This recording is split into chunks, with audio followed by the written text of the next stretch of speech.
प्रधानमंत्री नरेंद्र मोदी 2 दिवसीय दौरे पर आज भूटान के लिए रवाना हो गए। पीएम मोदी 22 और 23 मार्च को आधिकारिक दौरे पर भूटान में रहेंगे। पीएम मोदी के विमान ने आज सुबह दिल्ली से भूटान के लिए उड़ान भरी। पीएम मोदी का भूटान दौरा पहले 21 और 22 मार्च को होना था, लेकिन खराब मौसम की वजह से पीएम मोदी का यह दौरा टल गया और भारतीय विदेश मंत्रालय ने जल्द ही भूटान की सरकार से बात करके नई तारीखों के ऐलान की बात कही थी। हालांकि आपसी सहमति के बाद आज ही पीएम मोदी भूटान के लिए रवाना हो गए।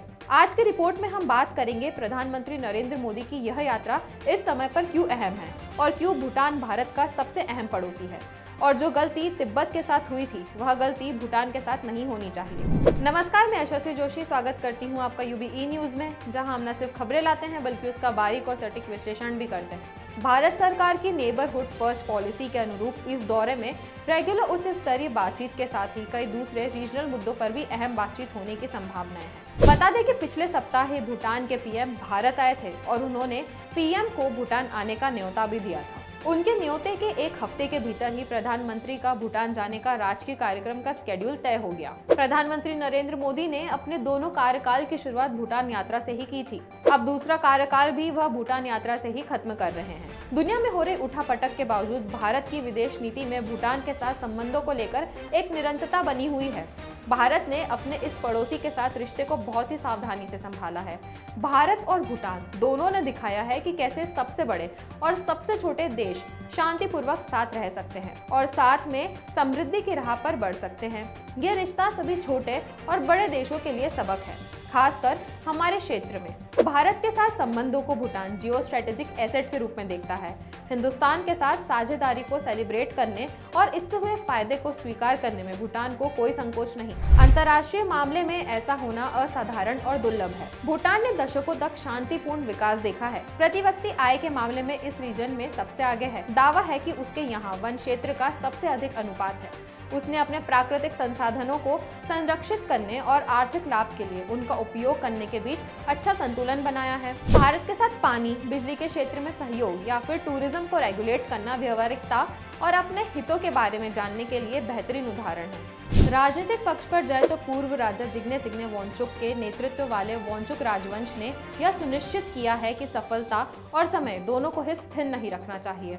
भूटान पर अपने उत्तरी पड़ोसी से जो दबाव पड़ता है उसके बारे में भारत को जानकारी है। जोर जबरदस्ती, परोक्ष धमकियां, पाखंड और क्षेत्रीय विस्तारवाद के आधार पर चल रहे रिश्तों की यह वास्तविकता है। यह बड़े रणनीतिक खेल में कमजोर छोटे देश के शोषण की पुरानी कहानी है। तिब्बत के साथ जो हुआ उसे लेकर भूटान पूरी तरह सचेत है। भूटान की 13वीं पंचवर्षीय योजना के लिए भारत की सहायता को अंतिम रूप देना है।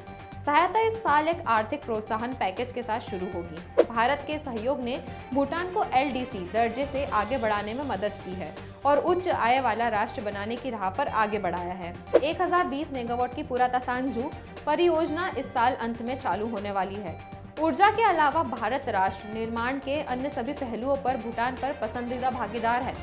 अब बात करते हैं कि चीन की भूटान पर नजर। चीन और भूटान 477 किलोमीटर लंबी सीमा साझा करते हैं। दोनों के बीच 80 के दशक से सीमा विवाद है। दोनों देशों ने विवाद को सुलझाने के लिए साल 1984 से अब तक 24 दौरे की सीमा वार्ता कर चुके हैं। अगर चीन और भूटान के बीच सीमा को लेकर कोई समझौता होता है तो उसका सीधे तौर पर असर डोकलाम ट्राई जंक्शन पर पड़ सकता है।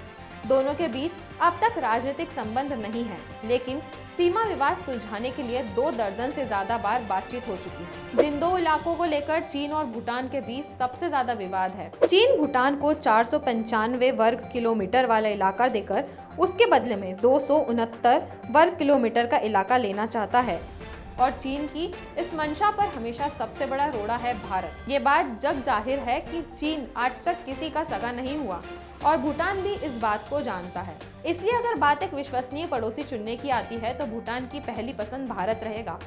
देखने लायक बात यह है कि भारत में चुनाव खत्म होने के बाद सरकार में भाजपा की वापसी होती है तो ये रिश्ता और मजबूत होगा, क्योंकि पुरानी सरकार से भूटान का कोई खास लगाव नहीं था। तो यह थी हमारी आज की एक खास रिपोर्ट और आपको हमारे कार्यक्रम कैसा लगा, अपने विचार हमसे जरूर साझा करें। वीडियो पसंद आए तो इसे लाइक और शेयर करें, साथ ही चैनल को सब्सक्राइब जरूर करें। यूबी न्यूज आपके लिए लाता रहेगा देश विदेश से जुड़ी ऐसी ही खबरें। तब तक के लिए धन्यवाद।